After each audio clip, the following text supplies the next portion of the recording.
Hi guys, welcome to Kenganda, number one stop YouTube channel for everything that is entertainment, real estate, and so many other YouTube videos that you can actually benefit from. Now, my name is Janita Maya, coming to you all the way from Kampala, Uganda. That is Africa. Let's get to the news. Now, moving on to our first story, Uganda is accused of using facial recognition to track down anti-government protesters. Now, if you've been following Uganda and what has been happening in our beautiful country, you do know that in November, that was last month, a lot was going on with police brutality. People were gunned down, people were shot down. Generally, it was just a lot to deal with. Now, after all that, the government decided to use its facial recognition to track down all these people. But let's give you a backstory on this. So in 2019, the government hired Chinese consultants to come into the country and see if the country needed, facial recognition cameras. And lo and behold, the government decided to invest in these people and install these facial recognition cameras. If you've been on Kampala streets, or if you've been walking around Kampala, if you've been driving around Kampala, those tall white things that you see, those are the ones. Every time you see it move, yeah, you're being captured. Everything is being recorded. Everything is being, noted down and everything. Now, Uganda has the Huawei system, but this Chinese company is Huawei, whatever you want to call it, has 83 monitoring centers, 522 operators, and 50 commanders. All these people are watching what is happening all around the city. Now, the government was saying that doing all this because they want to track down thieves, they want to reduce the crime rate, and they also want to track down traffic offenders, because most times people commit these traffic offenses and then they just drive off and that's the end of it. But the government, our president was telling us, you know what, no, we're bringing you this special recognition that's going to solve all this. Yeah. So after the riots that happened last month, the government decided to use this same tool that they were using to, curb down crime and whatnot, to track down protesters that were involved in the anti-government riots that were happening all over town.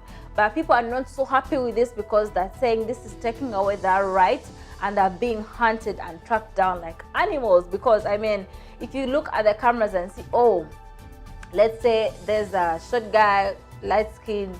So if you see that's the guy that was in the protest, then you track him down and then find him and take him to prison. He may or may not be the person who was there. People look alike in this country. You just never know if you're taking the right person, if you're taking the wrong person. And some people also did mention that the government is a bit or kind of spying on them and what they're doing. People have this paranoia that the laptop camera, like the FBI is watching them behind. That's how most people feel around the city. Like, if the government is watching their every move, their everything, how they attain freedom and how they do what they want to do. Now, there's also another accusation that the government is using this to fuel rights abusers, because someone has a right to their privacy. If you do take away their privacy, then what do they have as a person if they can't do what they want in their own privacy, if they can't be themselves, because they're thinking, oh, hey, the government is watching me and whatnot. But on the other hand, the government could be using this system for the better good of everyone by tracking down the thieves. Thieves are everywhere, so they have to track down the thieves and curb down the crime rate, so which is a good thing. But let us know in the comment section, what do you think? Now, moving on to our next story, a certain gentleman named Adolf Hitler actually won an election in Namibia. Kenganda will bring you the best of the best. We look for the news higher and below, and we make sure we deliver to you. Now, when we're doing our things out there, how we do, we landed on a certain story that says a certain man named Adolf Hitler won an election. And not the Adolf, and also not his ghost. Okay, let's relax now. Okay, this is a gentleman whose father named him Adolf Hitler, but he claims that his father did not know who Adolf Hitler was. But if you did your history very well, then you do know who Adolf Hitler is. Who Adolf Hitler is. The ruthless, the dictator, the man who did the most initiated the World War II. He did the most. He burned people down. He killed so many people. That Adolf Hitler. But this man isn't that Adolf Hitler. This is our African Adolf Hitler, who says he is not going to change his name.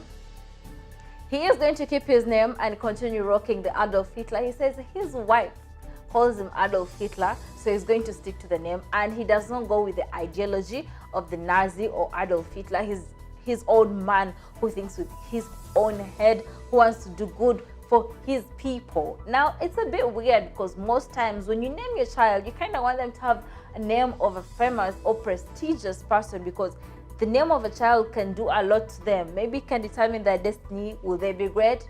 Will they be failures? Will they be idiots out there? Who knows? So it's crucial for most parents to name their parents, names that are going to uplift them. It can be biblical and something else. But for this man to actually name his son Adolf Hitler, he actually has a local name. He's called Adolf Hitler Unana, something like that. I hope I mentioned it right.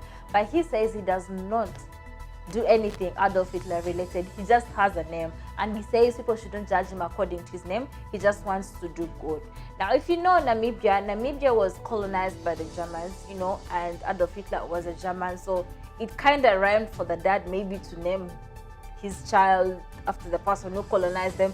But it also shocks most people.